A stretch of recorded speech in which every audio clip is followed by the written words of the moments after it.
इस creatine loading necessary, जो कि लोडिंग प्रोटोकॉल एक होता है क्रिएटिन का, या साइक्लिंग प्रोटोकॉल एक होता है अलग अलग, तो क्या ये जरूरी है, या फिर हम एक दिन में एक्सटेंडेड सर्विंग 5 ग्राम क्रिएटिन की लेके क्रिएटिन चला सकते हैं? एंड अकॉर्डिंग टू लेटेस्ट जो रिसर्च हुई थी, लेटेस्ट जो स्टडीज हुई थी, उसमें ये पाया गया था कि क्रिएटिन को चाहे आप लोडिंग करके लो, चाहे आप उसको स्टैंडर्ड सर्विंग में लो, क्रिएटिन इक्वल टाइम पे ही आपके मसल को सैचुरेट करती है। सेम अमाउंट ऑफ बेनिफिट आपको मिलता है। फिजिकली, साइकोलॉजिकली आप लोगों को लगेगा कि क्रिएटिन आपको लोडिंग से ज्यादा बेनिफिट दे रहा है, पर नहीं, ऐसा कहीं भी प्रूवन नहीं है।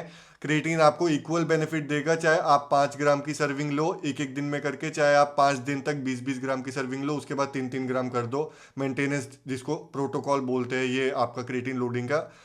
तो अगर आप लोडिंग करके लो तो भी कोई बेनिफिट से बढ़िया आपको नहीं मिला, सेम अमाउंट ऑफ बेनिफिट मिला है, और सेम पॉइंट ऑफ टाइम पे आपकी मसल सेचुरेट हो रही है।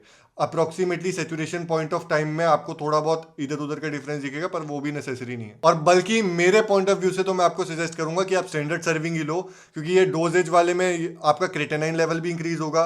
आप डोज करोगे क्रिएटिन को तो आपको इंडाइजेशन की प्रॉब्लम भी आ सकती है, आपको ब्लोटिंग की दिक्कत भी आ सकती है, क्योंकि मैं बहुत सारे ऐसे एथलीट्स को जानता हूं और बहुत सारे लोगों के साथ मैं सप्लीमेंटेशन सेल करता हूं, तो मुझे पता है कि बहुत सारे लोग बोलते हैं कि लोडिंग से उनको ब्लोटिंग जैसी फील आ रही है, या फिर इंडाइजेशन हो रहा है बॉडी में, स्टमक रिलेटेड प्रॉब्लम्स आ रही है। तो आप लोडिंग को अवॉइड करो और सिंपल स्टैंडर्ड सर्विंग 5 ग्राम का क्रिएटिन आप चलाओ, और फुली यूटिलाइज करो अपने क्रिएटिन के डब्बे को भी और अपने पैसे को भी।